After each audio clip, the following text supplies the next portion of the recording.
नमस्कार. आध्यात्मिक इंजिनिअरिंग चॅनलवर आपल्या सर्वांचं पुन्हा एकदा स्वागत. आज विजयादशमी म्हणजे दसरा, सर्वांचा अत्यंत आवडता सण, नवरात्रानंतर येणारा. सकाळपासून आत्तापर्यंत आपल्याला अनेक व्हॉट्सअप आले असतील, वृत्तपत्रातनं लेख येऊन गेलेत.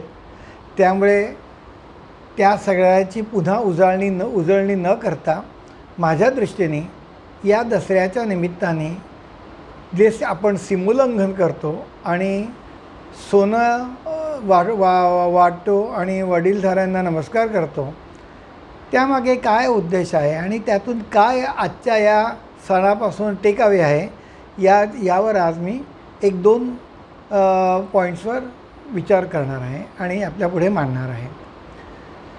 जी कथा सर्वांना माहिती आहे सोनं वाटण्याची, की एक गुरुशिष्य होते. शिक्षण पूर्ण झाल्यानंतर शिष्याने गुरुकडे इन्सिस्ट केलं की मी तुम्हाला काहीतरी गुरुदक्षिणा द्यायची अशी माझी इच्छा आहे, तर काय देऊ. गुरूंनी एक अमाऊंट सांगितली सोन्याच्या मोहरांची. नॅचरली तेवढ्या सोन्याच्या मोहरा तर त्या शिष्याकडे नव्हत्याच, कारण तो तर त्यांच्याचकडे शिकत होता आणि विद्यार्थी होता. पण आता गुरूंनी गुरुदक्षिणा मागितल्यानंतर त्या काळात राजा जो असायचा तो प्रजेच्या सर्व गोष्टी ज्या नीड्स असायच्या त्या पूर्ण करणारा असायचा. आणि त्यावेळेस होतं राज्य रघुराजाचं, म्हणजे जो रघुवंश ज्याच्यातनं पुढे श्रीरामचंद्र आले त्या रघुराजाचं तेव्हा राज्य होतं. तो गेला आणि त्याने सांगितलं इतक्या सुवर्ण मोहरा माझ्या गुरूंनी गुरुदक्षिणेमध्ये मागितल्या आहेत. आता तितक्यात खजिन्यामध्ये रघुराजाच्याही नव्हत्या. तेव्हा रघुराजाने सांगितलं 3 दिवस दे मला, मी तुला तेवढ्या सुवर्ण मोहरा आणून देईन. रघुराजांनी ठरवलं की इंद्रावर स्वारी करायची आणि इंद्राला हरवून त्याच्याकडनं या सुवर्ण मोहरा आणायच्या आणि या शिष्यास द्यायच्या. ही बातमी कळताच म्हणजे पहा रघुवंशातल्या त्या रघुराजाचं सामर्थ्य.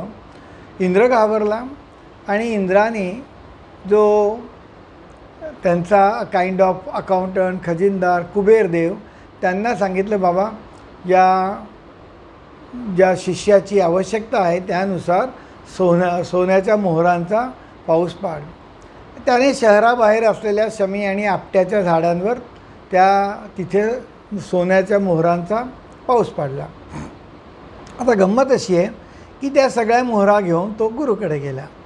आता गुरु पण असे होते की त्यांनी सांगितलं या इतक्या मोहरा मी मागितल्या नव्हत्या, जेवढ्या मोहरा मी मागितल्या होत्या तेवढ्याच मोहऱ्या मी सोन्याच्या या मोहरा यातनं घेईन आणि बाकीच्या तू परत घेऊन जा. आता एखादा शिष्य असता तर त्याला टेम्पटेशन झालं असतं की उरलेल्या आपण ठेवाव्या, पण तसा तो शिष्यही नव्हता. त्यामुळे त्यांनी काय करावं तर तो रघुराजाकडे परत घेऊन गेला की बाबा आता या एक्सेस आहेत त्या मला नको. रघुराजा म्हणे की मी दिलेल्या दान कधीच परत घेत नाही आणि मी माझ्यासाठी तर त्या मागितल्याच नव्हत्या, त्यामुळे या मोहरा मी पण काही परत घेणार नाही. तेव्हा त्याने निर्णय घेतला की त्या मोहरा ज्या आहेत त्या गावाबाहेर ठेवायच्या. ज्या वृक्षांवर पाऊस पडला होता आपटा आणि शमी तिथे त्यांनी त्या ठेवल्या आणि लोकांना सांगितलं की तुम्ही या मोहरा स्वतः ज्याला हव्या असतील त्या प्रजाजनांना तुम्ही त्या घेऊन जा. अशा प्रकारे त्या एक्सेस सोन्याच्या ज्या मोहरा होत्या त्या लोक घेऊन गेले आणि त्या दिवसापासून एक प्रथा पडली की सीमोल्लंघन करायचं, कारण ती झाडं जी होती गावाच्या बाहेर होती आणि त्याची पानं एक प्रतीक म्हणून सोन्याचं घेऊन यायचं.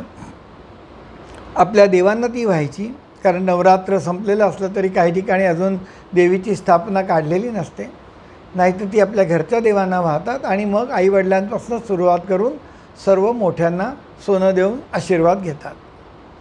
आता ही कथा झाली, पण ह्याच्यामध्ये 2-3 गोष्टी फार बारकाईने पाहिल्या तर माझ्या दृष्टीने फार महत्त्वाच्या. म्हणजे तो शिष्य जेव्हा राजाकडे गेला तेव्हा त्या राजाने त्याचा राजधर्म पाळला. म्हणजे राजाला जी प्रजेकडे जी अकाउंटेबिलिटी होती ती तेव्हाचे जे गव्हर्मेंट होते ते अकाउंटेबल होते, फुलफिल करणारे होते. त्यामुळे या कथेमध्ये राजाने राजधर्म पाळल्याचं दिसतं. आणि गुरु कसे होते तर इतक्या एक्सेस सुवर्णमुद्रा आणल्या तरी, मोहर आणल्या तरी त्या गुरूंनी त्यांनी जी फिगर सांगितली होती, अमाऊंट सांगितली होती, त्याहून एकही नंबर जास्त घेतला नाही आणि परत दिली. म्हणजे गुरुही लोभी नव्हते आणि शिष्याने जे स्वतःसाठी नाही ते स्वतःसाठी ठेवायचं नाही म्हणून परत, आता कोणाला द्यायचं तर राजाने घेतलं नाही म्हणून लोकांमध्ये वाटले. तर अशा प्रकारे या 3 महत्त्वाच्या गोष्टी आपल्याला या कथेमध्ये दिसतात. आणि सगळ्यात महत्त्वाचं म्हणजे काय की ह्यातनं आजच्या जगात घेण्यासारखं आहे की आपण ज्या प्रमाणात एखादी गोष्ट मिळवण्यासाठी प्रयत्न करतो त्या प्रपोर्शनमध्ये आपण त्याचं रिटर्न मिळावं अशी अपेक्षा ठेवली तर यातनं काय होईल की आपल्याला चुकीच्या मार्गाने किंवा शॉर्टकटने अधिक पैसा मिळवण्याचा मोह होणार नाही. आणि तो मोह झाला नाही तर निश्चितच समाजात ज्या व्यक्ती आहेत की ज्यांना त्यांच्या पदाचा उपयोग करून अधिक प्रमाणात धन मिळवू शकण्याची जी लालसा उत्पन्न होते ती लालसा उत्पन्न झाली नाही तर निश्चितच समाजात नैतिकता बऱ्याच प्रकारे वाढेल. त्यामुळे या 3 गोष्टी लक्षात ठेवल्या तर आपण हे लक्षात ठेवायचं आहे की आपली एक्सपेक्टेशन ही आपल्या केलेल्या प्रयत्नांच्या प्रमाणात असली पाहिजे. हा एक महत्त्वाचा मुद्दा झाला. आणि आता सोनं वाटणं म्हणजे आपण तर प्रत्यक्ष सोनं वाटणं हल्ली काही शक्य नाही. पण मग त्याचा उपाय काय? तर याचा अर्थ आपल्यापेक्षा जे अंडर प्रिव्हिलेज लोक आहेत ज्यांना त्या कुठल्या ना कुठल्या कारणाने ज्याला नशिबानी म्हणा किंवा त्यांच्या पूर्वजन्माच्या कर्मानी म्हणा कमी मिळालेलं आहे अशा लोकांसाठी काहीतरी मदत करणं. आणि प्रत्यक्ष सोनं देता आलं नाही तरी त्यांचं आयुष्य सोन्याचं होईल. म्हणजेच काय तर त्यांच्या शिक्षणाला मदत करणं आणि ज्या लोकांना परवडत नाही अशांना शरीर आरोग्यासाठी औषध पाण्यासाठी मदत करणं हे आजच्या जगातलं सोनं वाटप होईल आणि आयुष्याचं त्यांच्या सोनं होईल, आपल्या सोनं होईल. आता दुसरा महत्त्वाचा मुद्दा सीमोल्लंघन. तर आता नोकरीधंद्यानिमित्त प्रॅक्टिकली माणूस रोज सीमा ओलांडत असतो. पण पूर्वी हा सीमोल्लंघन किंवा काय म्हणतात त्याला हद्द हा निगेटिव्ह अर्थाने वापरला जायचा. म्हणजे काय हद्द बाबा त्यांनी एखाद्या गोष्टीची हद्द पार केली म्हणजे त्यांनी अशा लिमिट एक्सीड केल्या की जे त्यांनी करायला नको होत्या. किंवा जे समाजकंटक असतात त्यांना हद्दपार करतात, तडीपार करतात. पण आपल्याला हा सीमोल्लंघन शब्द आहे तो निगेटिव्हिटीमध्ये न घेता सकारात्मक दृष्टीने बघायचा आहे. तर म्हणजे काय करायचं आहे आपल्याला तर आपल्या ज्या कर्तबगारीच्या सीमा आहेत, प्रयत्नांच्या ज्या सीमा आहेत, जे आपण रोज करत आहोत त्या उल्लंघन करायच्या आहेत. आता एक तुम्हाला मी गेल्या वर्षी एका कारखान्यामध्ये गेलो होतो. एक्झॅक्टली 1 वर्ष, साधारण 1 वर्ष 10 दिवस झाले असतील. तिथे खूप छान त्यांनी समीकरण ठेवलं होतं की जर तुम्ही रोज 1% प्रगती केली तर वर्षभरात 365 दिवसात चक्रवृद्धीने 38 टाइम्स 38 टाइम्स म्हणजे 3800% तुमच्यामध्ये इम्प्रूव्हमेंट होऊ शकते.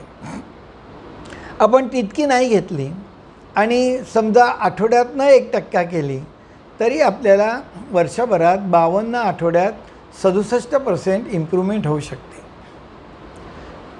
तर आता ही प्रगती कशी करता येईल, या सीमा कशा ओलांडता येतील आणि कोणाला ओलांडता येतील तर प्रत्येकाला ओलांडता येतील. जो कलाकार आहे, जो रियाज करत आहे त्यांनी ठरवलं की आठवड्याला मी 1% जास्त रियाज करीन तर त्याचा वर्षाच्या शेवटी 67% रियाजचा वेळ वाढलेला असेल.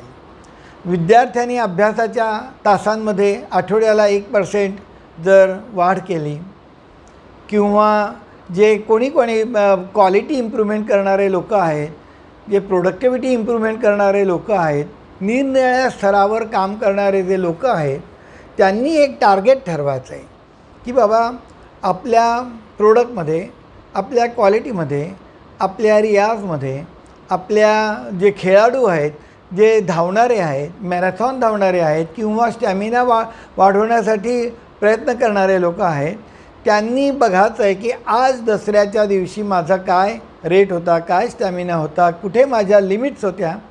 त्या लिमिट्स मी मिनिमम आठवड्याला 1% वाढवीन. म्हणजे 52 आठवड्यामध्ये चक्रवृद्धीने 67% साधारणपणे वाढ होईल. आणि जर रोज 1% वाढवलं तर 38 टाइम्स म्हणजे 3800% आपल्यामध्ये वाढ होऊ शकेल. अनेक माझे मित्र आहेत, मी पण सिनियर सिटीजन आहेत, आणि बऱ्याच जणांना काही काळानंतर विस्मृती होते. तर त्याच्यावरचा उपाय आज एक असा बघता येईल की रोज किंवा आठवड्यातनं एक नवीन श्लोक पाठ करायचा. तो नवीन श्लोक जर रोज एक पाठ केला तर आज मला जे येत आहेत त्याच्यापेक्षा 38 टाइम्स मला जास्त यायला लागेल. समजा मी रोज नाही एक श्लोक पाठ केला, आठवड्यातनं एक नवीन श्लोक बायहाट केला, तरी मला 67% माझी वृद्धी होणार आहे. तर अशा प्रकारे आपल्याला सीमोल्लंघन करायचं आहे. म्हणजेच आपली जी कार्यक्षमता आहे, प्रत्येकाने समाजसेवन करणारा समाजसेवक असो, विद्यार्थी असो, खेळाडू असो, मॅनेजर असो, क्वालिटी कंट्रोलर असो, प्रोडक्टिव्हिटी मॉनिटरिंग करणारा माणूस असो, व्यापार करणारा असो, तर आपल्या आउटपुटमध्ये ज्याला म्हणतात top line and bottom line, त्याच्यामध्ये मला 1% जर वाढ मी केली, जर आठवड्याला केली तर वर्षाच्या शेवटी माझं काय होईल, आणि रोज केली तर वर्षाच्या शेवटी काय होईल. तर आपल्याला अशा प्रकारे सीमोल्लंघन करायचं आहे. आता ऑन लाईटर साईड, तुम्ही जर दिवसाला अमुक इतके व्हॉट्सअप मेसेजेस फॉरवर्ड करत असाल तर कृपया ते 1% रोज वाढवू नका.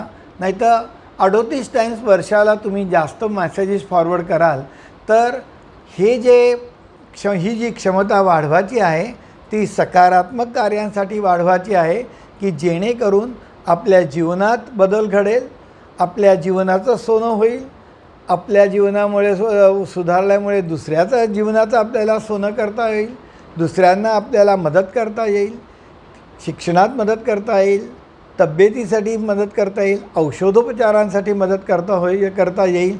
तर अशा प्रकारे या विजयादशमीच्या दुसऱ्या दिवशीपासून संकल्प करून आपण खऱ्या अर्थाने सीमोल्लंघन करायचं आहे आणि समाजामध्ये सोनं वाटायचं आहे. या 2 नवीन आयडिया आपल्यासमोर मांडतो. आजचा व्हिडिओ इथे थांबवतो. जर हा व्हिडिओ आपणास आवडला असेल तर याला लाईक करा, चॅनलला सबस्क्राईब करा आणि आपल्या मित्रमंडळींना हा फॉरवर्ड करा. अशाच प्रकारे निराळे विषय घेऊन पुन्हा एकदा भेटू. तोपर्यंत नमस्कार, धन्यवाद.